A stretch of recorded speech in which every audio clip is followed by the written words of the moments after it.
Uma das maiores preocupações que a gente tem tido nos últimos dias é sobre o esforço das ideologias anticristãs dominarem e calarem a igreja. Mas essa tem sido a preocupação que eu tenho mais ouvido por parte dos irmãos.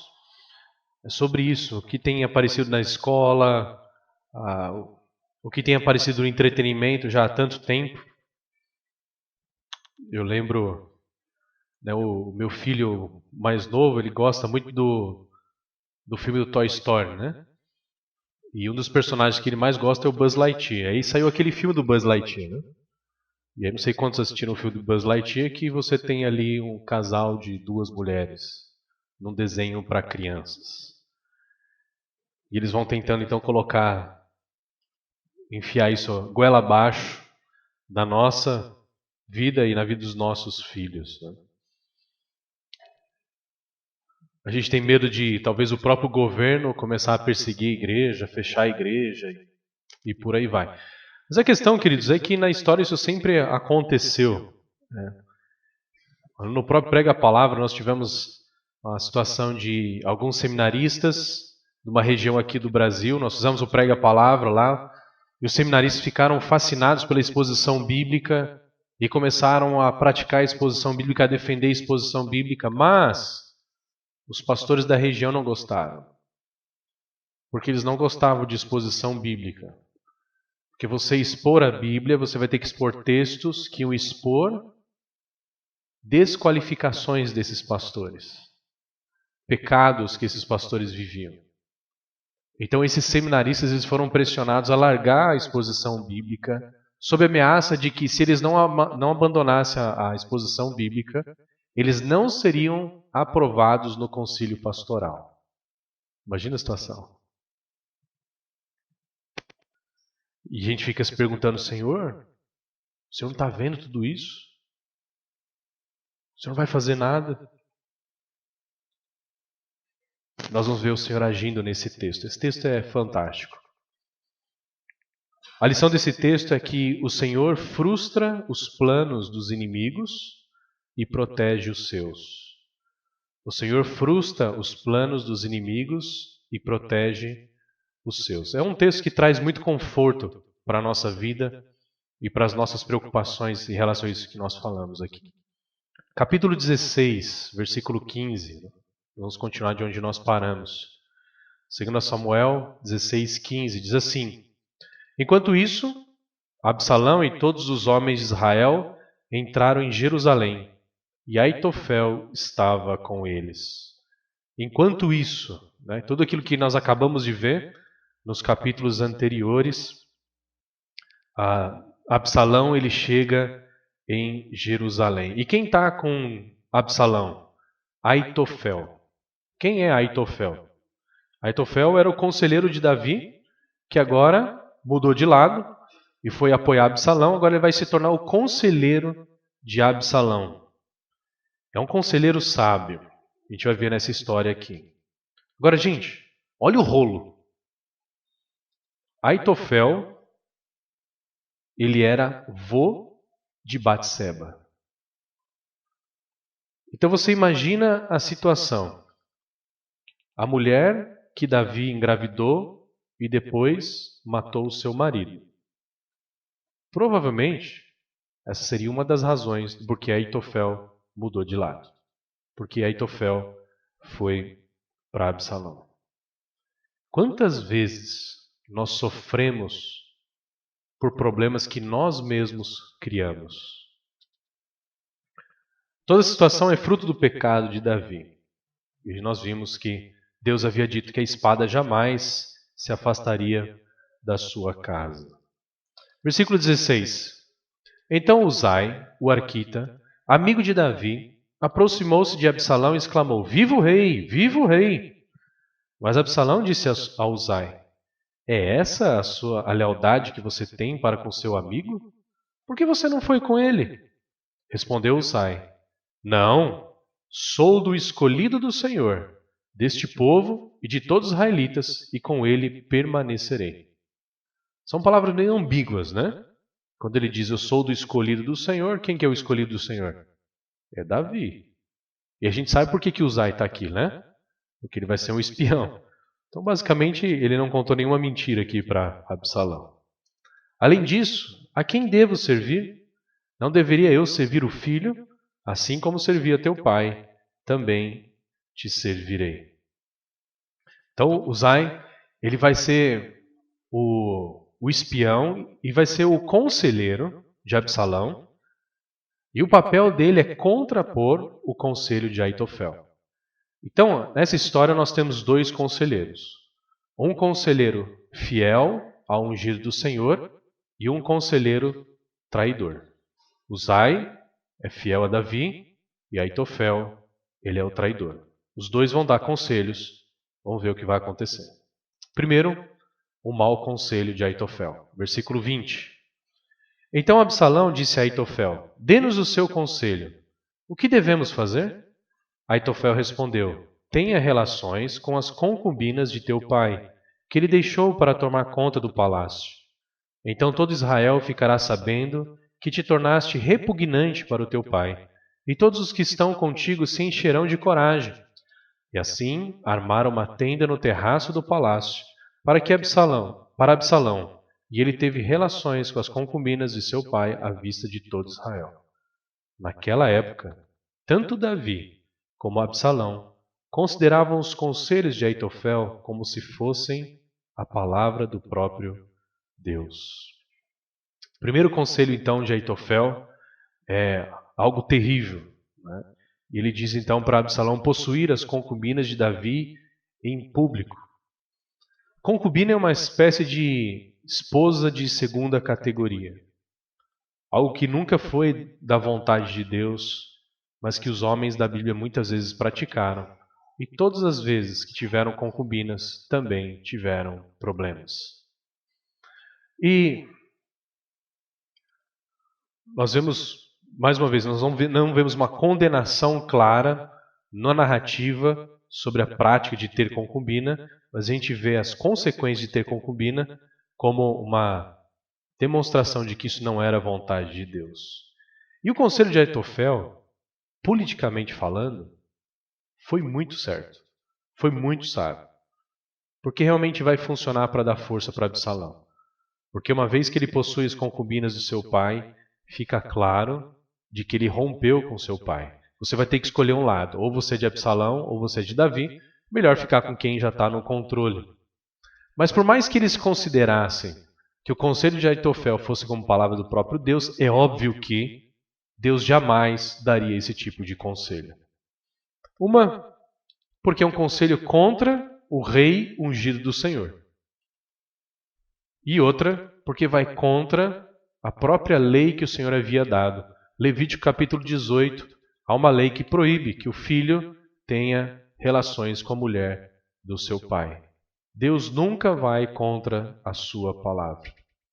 Eu lembro uma vez, a gente estava tratando de uma jovem da igreja, ela tinha feito algo terrível, público, um mau testemunho, e aí nós fomos conversar com os pais, e aí os pais chegaram para a gente e responderam assim, ó, nós oramos no Senhor, e nós então obtivemos do Senhor de que a gente não deve expor a nossa filha à disciplina da igreja. É interessante porque a gente usa expressões evangélicas, né, ou evangelicais assim, para justificar o nosso pecado. Nós oramos no Senhor. Falei, que interessante, né? Então o Senhor te orientou a agir contra a palavra dele, revelada na Bíblia, né? Deus nunca fará isso. E por isso que aqui fica evidente que Aitofel já não estava agindo na força do Senhor, na instrução do Senhor, mas para os seus próprios interesses egoístas. E o que aconteceu aqui, apesar de repugnante e terrível, foi justamente aquilo que Deus havia falado para Davi. Lembra? O que você fez às escondidas, vão fazer em público contra você. Queridos, nós falamos já sobre isso. O pecado escondido, ele traz vergonhas públicas. Sempre o melhor caminho é confessar e buscar ajuda. E talvez aqui nesse ponto aqui a gente poderia parar para conversar um pouco sobre isso. Nós lutamos com pecados secretos. Mas lembre, esses pecados secretos são só secretos para as pessoas à nossa volta. Nunca é secreto para Deus. E Deus, pode ser que um dia, por disciplina, por amor a você, Ele exponha seu pecado à luz das pessoas. E aí, então, o melhor caminho, antes de ser exposto, antes de chegar a essa disciplina de Deus, é busque ajuda. Eu acho interessante que muitas vezes na igreja nós temos medo de confessar os nossos pecados. Isso é uma característica muito comum, especialmente em igrejas sérias. Porque quando nós somos sérios, nós pregamos contra o pecado, nós vamos então, às vezes por questão de orgulho, esconder o nosso pecado. Se eu confessar o meu pecado aqui, então acho que eu não vou estar no nível da igreja e eu vou ser expulso da igreja. Mas queridos, a igreja deve ser o ambiente mais seguro para a gente confessar os nossos pecados. A igreja tem que ser o lugar onde a gente mais tem consciência de que aqui só tem pecador. Só os pastores que não, mas o resto. E aí, então, se a gente cria esse ambiente seguro, esse ambiente tranquilo para a gente lidar com o pecado um do outro, poxa, Deus vai usar a igreja e o seu evangelho para restaurar pessoas. Então, a minha sugestão, o meu incentivo, caso você tenha lutado, esteja lutando com algum pecado secreto, busque ajuda. Busque ajuda. Porque o evangelho é isso, o evangelho é para pecadores. Não importa o tamanho do seu pecado. A graça de Deus é sempre maior. Talvez seja um caminho de humilhação, talvez seja um caminho difícil, mas é um caminho de restauração. É tirar o peso da culpa do pecado das suas costas e você usufruir da leveza do jugo suave de Jesus Cristo. E não entre em pecados. Toda vez que você for tentado pela sua cobiça, pelo seu desejo, como nós vimos ontem, sempre exponha o pecado à luz. Efésios 5:11, Paulo diz: não participe das obras infrutíferas das trevas, antes exponha-nas à luz. Porque aquilo que eles fazem em oculto, até mencionar é vergonhoso, mas tudo que é exposto pela luz torna-se visível, pois a luz torna visível todas as coisas. Sempre que você for tentado, exponha a tentação à luz, compare com o que a palavra de Deus diz, pense nas consequências daquilo que você está fazendo e exponha o engano do pecado, porque o pecado ele sempre faz uma propaganda enganosa. Você vai ser feliz se você fizer isso. Mas você sabe que não é assim. Textos como esse mostram isso. Um pequeno momento de prazer, a destruição que está trazendo sobre a vida deles. Agora nós vamos ver uma batalha de conselhos. Um conselho contra o outro. Versículo 1 do capítulo 17. Diz assim: Aitofel disse a Absalão: permite-me escolher 12.000 homens e partirei esta noite em perseguição a Davi. Eu atacarei enquanto ele está exausto e fraco. Vou causar-lhe pânico e seu exército fugirá. Depois matarei somente o rei e trarei todo o exército de volta a ti. É somente um homem que procuras matar. Assim, todo o exército ficará em paz. Esse plano pareceu bom a Absalão e todas as autoridades de Israel. Aitofel dá mais um conselho para Absalão. O conselho é como matar Davi e aí garantir de fato a conspiração. Olha a sagacidade, olha como esse homem ele é sábio para o mal. Aproveitar o momento vulnerável de Davi. Davi acabou de fugir, ele não estava preparado para isso, está desorganizado. 12.000 homens é suficiente. A gente corre atrás deles, espanta todo mundo, mata só Davi. Porque a gente só precisa matar um homem para conquistar o reino. Depois, traz o exército de volta e você não perde ninguém do exército e você tem mais pessoas para te servir. Faz todo sentido. Absalão e as autoridades concordam. Mas, versículo 5. Entretanto, Absalão disse: chamem também Usai, o arquita, para que ouçamos a opinião dele. Quando Usai entrou, Absalão lhe disse: Aitofel deu-nos o conselho dele. Devemos fazer o que ele diz ou você tem outra opinião?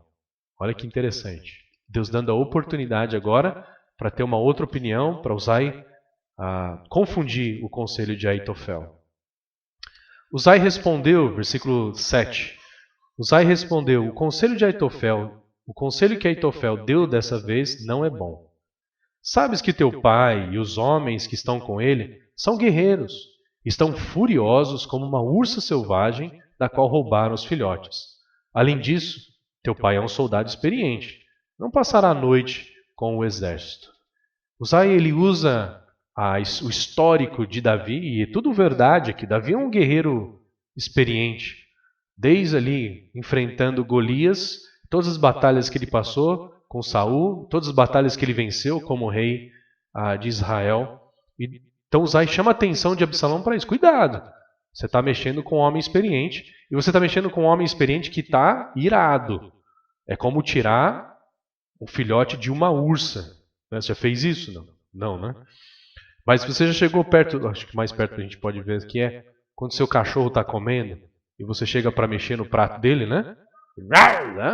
Fica nervoso. Davi está desse jeito. Você tirou o trono, então é melhor a gente pensar melhor antes de agir. Qual que é o conselho? Versículo 9. Ele agora já deve estar escondido numa caverna ou em algum outro lugar. Se alguns dos teus soldados forem mortos no primeiro ataque, quem souber disso dirá: houve matança no meio do exército de Absalão. Então até o mais bravo soldado, corajoso como o leão, ficará morrendo de medo, pois todo Israel sabe que teu pai é um guerreiro valente e que seus soldados são corajosos. Olha como Uzai aqui ele é sagaz, né? Vai que vão esses 12.000 agora aí, e aí Davi já está preparado, porque ele é um guerreiro experiente, e aí se ele mata alguns do exército de Absalão, a notícia vai espalhar. E aí aquela notícia que vai aumentando, né? Mataram 10 soldados. Quando chegar no ouvido do povo, já vai ser 10.000. Né? Então, mataram um monte de gente, um monte de soldados de Absalão. E aí o povo vai ficar com medo. Por quê? Porque o povo conhece Davi e sabe que Davi é guerreiro. Então, se ele matar alguns, eles vão falar, pronto, vamos perder. Versículo 11. Por isso dou o seguinte conselho: que se reúnam a ti todos os homens de Israel, desde Dan até Berseba, tantos como a areia da praia, e que tu mesmo os conduzas na batalha. Olha o conselho dele. Em vez de ir com 12.000, vamos juntar todo mundo. Do norte até o sul de Israel, vamos juntar todo mundo e vamos para cima de Davi com um exército enorme. Versículo 12. Então atacaremos onde quer que ele se encontre, e cairemos sobre ele como o orvalho cai sobre a terra. Nem ele, nem nenhum dos seus homens escapará. Porque se a gente tem uma multidão de gente indo atrás de Davi, ele fala, vai cair sobre ele igual cai o orvalho sobre a terra. Não tem nenhum lugar que escapa. Não está com uma multidão. Versículo 13. Se ele se refugiar em alguma cidade, todo Israel levará cordas para lá, e arrastaremos aquela cidade para o vale, até que não reste ali sequer uma pequena pedra. Olha, a gente vai estar com tanta gente, que se Davi entra numa cidade fortificada, mas é tanta gente, que cada um pega uma corda, amarra numa pedra e puxa, e a gente vai tirar todas as pedras daquela cidade, e aí a gente consegue alcançar Davi. É um plano mirabolante. É interessante como Uzai ele vai enfeitando a sua fala, né? Comparando Davi como uma ursa que perdeu o filhote, que até o soldado mais valente como o leão vai perder a sua coragem, que vão juntar tanta gente que a gente consegue derrubar uma cidade inteira. Ele vai floreando o seu conselho, mas o que está por trás disso? Quer juntar 12.000 homens era ali, ó, rapidinho, já ia atrás de Davi. Mas juntar todos os homens de Israel ia levar muito tempo. E levando muito tempo, dá tempo para Davi fugir. Essa era a intenção de Uzai. E agora? Quem Absalão vai ouvir? Versículo 14. Absalão e todos os homens de Israel consideraram o conselho de Uzai, o arquita, melhor do que o de Aitofel, pois o Senhor tinha decidido frustrar o eficiente conselho de Aitofel, a fim de trazer ruína sobre Absalão. Pegou aqui? Absalão e todos os homens de Israel consideram o conselho de Uzai melhor que o de Aitofel. Por quê? Porque o Senhor tinha decidido frustrar o eficiente plano de Aitofel. O próprio narrador, ele concorda que o melhor plano, o melhor conselho era de quem? De Aitofel. Mas Deus faz com que Absalão ele escute um plano que é pior. Por quê? Porque Deus protege os seus. Queridos, vocês percebem como não tem necessidade para a gente ficar apavorado com o que o governo vai fazer, o que as autoridades vão fazer, o que os homens vão fazer? Provérbios 21, versículo 1, diz: o coração do rei é como um rio controlado pelo Senhor. Ele dirige para onde ele quer. Não importa quem seja. Absalão está nas mãos de Deus. Provérbios 21, 30 e 31 diz: não há sabedoria alguma, nem discernimento algum, nem plano algum que possa opor-se ao Senhor. Prepara-se o cavalo para o dia da batalha, mas o Senhor é que dá a vitória. Então, queridos, não importa quem vai assumir a liderança, quem vai ser a autoridade, qual é o plano da autoridade, qual é o plano de governo dele, qual é o plano do partido do governo dele. Se Deus permitir ele chegar na autoridade, Deus vai conduzi-lo conforme a sua vontade. E por muitas vezes nós vimos Deus conduzindo a autoridade, muitas vezes para perseguir o povo de Deus, para tratar o povo de Deus. E nós sabemos que vai ser assim no final. As coisas não vão melhorar, elas vão piorar cada vez mais. Então, queridos, é bom que piore logo, porque quer dizer que está chegando o final logo, não é verdade? Mas a gente pode descansar. Não importa quem esteja dirigindo o país, a nação, o mundo. Nenhum homem vai frustrar os planos de Deus. Mas Deus, sim, vai frustrar os planos dos homens. A ponto de uma autoridade concordar com uma loucura como essa que Uzai propôs. Então, a gente faz a nossa parte. A gente ora, a gente busca sabedoria em Deus, a gente vota em quem tem uma proposta mais coerente com a palavra de Deus, mas depois descansa que Deus continua governando no seu trono em glória e louvor. Isso é libertador, isso é tranquilizador. Que Deus nos ajude a confiar nisso. Versículo 15. Uzai contou aos sacerdotes Sadoc e Abiatar o conselho de Aitofel dera a Absalão e às autoridades de Israel, e o que ele mesmo lhes tinha aconselhado em seguida. Então pediu que enviasse imediatamente essa mensagem a Davi: não passe a noite nos pontos de travessia do Jordão, no deserto, mas atravesse logo o rio, senão o rei e todo o seu exército serão exterminados. Uzai agora, então, ele muda de conselheiro para espião e ele avisa os filhos dos sacerdotes para correrem até Davi e contarem os planos, tanto de Aitofel como de Uzai. E aí, por precaução, Absalão diz que vai seguir o de Uzai, mas por precaução, é bom você não ficar muito perto do rio, já atravessa o rio aí e fica o mais longe possível. E aí olha só como Deus frustra o plano do inimigo, protegendo até mesmo os espias. Olha o versículo 17. Jonatas e Aimás estavam em Rogel, e uma serva os informava regularmente, pois não podiam arriscar-se a serem vistos na cidade. Eles, por sua vez, iam relatar ao rei Davi o que tinham ouvido. Mas um jovem os viu e avisou Absalão. Então eles partiram imediatamente e foram para a casa de um habitante de Baurim, que tinha um poço no quintal. Eles desceram ao poço, e a dona da casa colocou a tampa no poço e, para disfarçar, espalhou grãos de cereal por cima. Os soldados de Absalão chegaram à casa da mulher e lhe perguntaram: onde estão Aimás e Jonatas? A mulher respondeu: eles atravessaram as águas. Os homens os procuraram, sem sucesso, e voltaram a Jerusalém. Tendo eles ido embora, os dois saíram do poço e foram informar ao rei Davi. Falaram-lhe o conselho de que Aitofel dera contra ele, e lhe disseram que atravessasse imediatamente o Jordão.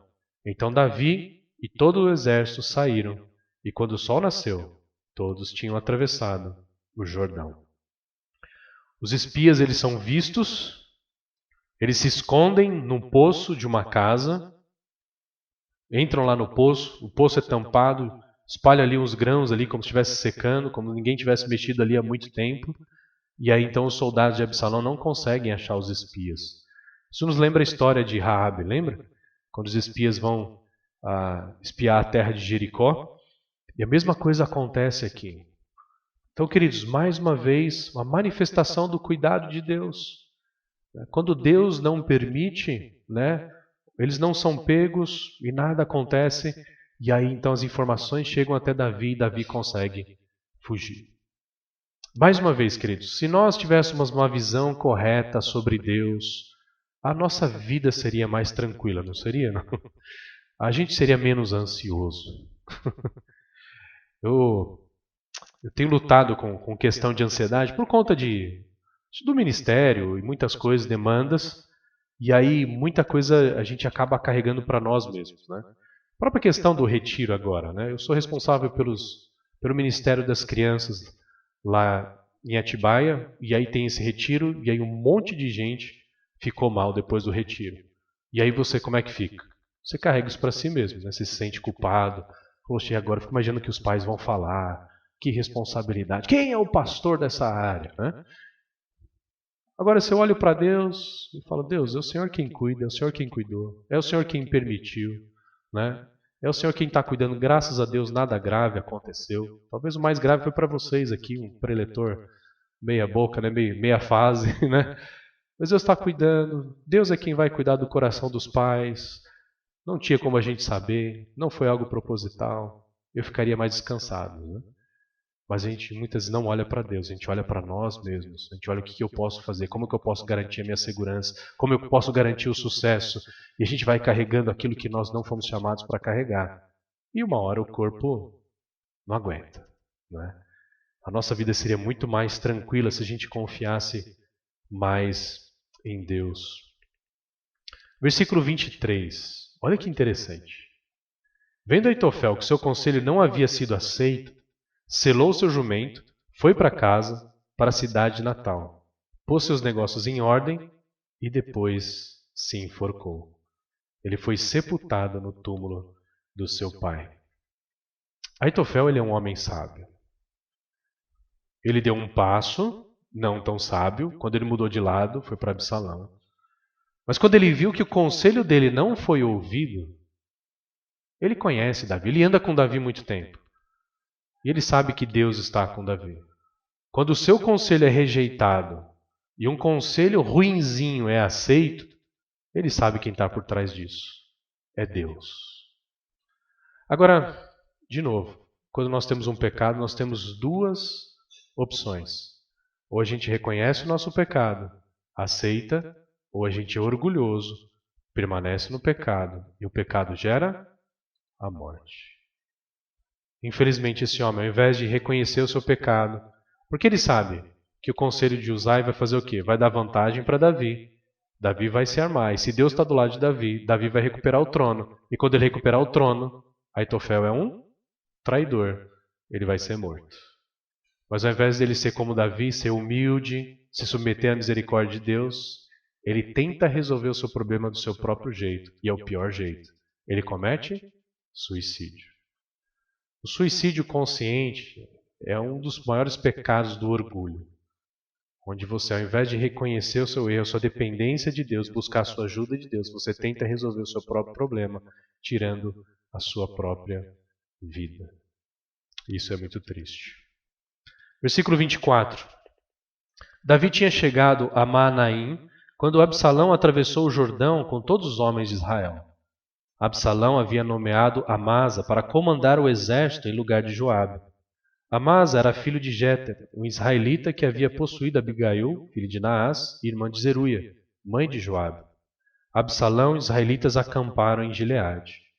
Quando Davi chegou a Maanaim, Sobi, filho de Naás, de Rabá dos Amonitas, e Marquir, filho de Amiel, de Lodebar, e o gileadita Barzilai, de Rogelim, trouxeram a Davi e ao seu exército camas, bacias e utensílios de cerâmica, e também trigo, cevada, farinha, grãos torrados, feijão e lentilha, mel e coalhada, ovelhas e queijo de leite de vaca, pois sabiam que o exército estava cansado, com fome e com sede no deserto. Olha que fantástico. Quando o exército de Absalão chega ali, Davi já havia fugido, já estava longe, já estava numa distância segura. E quando Davi então consegue fugir, chega para ele diversos homens trazendo uma série de mantimentos. Eu acho interessante, por que será que ele fez toda a lista? Né? Podia ter falado assim, não, ele trouxe comida para eles, água para eles se refrescarem, né? Mas parece que a ideia da lista é para mostrar como o cuidado de Deus. Né? Quantas coisas foram doadas, quantas coisas foram trazidas para Davi e todo o povo que está com ele poderem se alimentar e se refrescar. Deus está livrando Davi, começou com frustrando os planos, os conselhos de Aitofel, matando o próprio Aitofel, protegendo os espias e agora provendo para ele alimento e refresco. É o Deus provendo o livramento. É o Senhor frustrando os planos dos inimigos e protegendo os seus. A gente não comentou nenhuma vez ainda, né? Mas segundo Samuel não foi escrito para nós, né? Mas foi escrito para o povo de Deus, o povo de Israel. E tudo aquilo que está servindo de lição para nós, primeiro foi lição para eles. Israel deveria aprender com isso. Israel devia relembrar a história de como Deus protegeu o seu ungido e lembrar que Deus continuaria protegendo Israel, porque Deus tinha uma aliança com Israel. Que essa é a mensagem principal da Bíblia. A mensagem da Bíblia mostra isso, como Deus, Ele nos livra, Ele frustra os planos dos inimigos e protege os seus. Falando sobre a morte de Jesus, Pedro diz lá em Atos 2, 23 e 24, diz assim, este homem, Jesus, lhes foi entregue por propósito determinado e pré-conhecimento de Deus, e vocês, com a ajuda de homens perversos, o mataram pregando na cruz. Mas Deus o ressuscitou dos mortos, rompendo os laços da morte, porque era impossível que a morte o retivesse. O plano ímpio, o plano do mal era matar Cristo Jesus. Era o mal contra ele. Parecia que o mal estava sendo vitorioso. Mas Deus frustra os planos do inimigo quando ele ressuscita Cristo Jesus. E ele protege os seus. Quando todo aquele que crê em Cristo Jesus, quando todo aquele que crê na obra de Cristo Jesus na cruz, ele é protegido por Deus, é protegido pelo sangue de Jesus, que perdoa e dá a vida eterna. Queridos, se Deus já nos livrou dos piores inimigos, o pecado, a morte, o diabo e os seus anjos, quanto mais Deus nos livrará de inimigos muito menores. Isso deve trazer tranquilidade para o nosso coração. E todas as vezes que passamos por situações difíceis, sejam com pessoas ou mesmo circunstâncias, a gente precisa lembrar de quem é o nosso Deus. Deus é um Deus que nos trata com graça, com misericórdia. Ele nos protege do mal, Ele já nos protegeu do mal. Ele continua nos protegendo do mal. E tudo o que acontece na nossa vida é algo permitido por Deus. E se é algo permitido por Deus, vamos aceitar, vamos passar por isso. Porque Deus, Ele é bom, Deus, Ele é justo. A pior coisa que poderia acontecer para nós, que é a morte eterna, é vivermos uma eternidade longe de Deus, isso já foi resolvido por Cristo Jesus na cruz. Então, com base nessa verdade, podemos descansar. Então, algumas lições desse texto. Os nossos pecados, eles geram confusão para nós mesmos.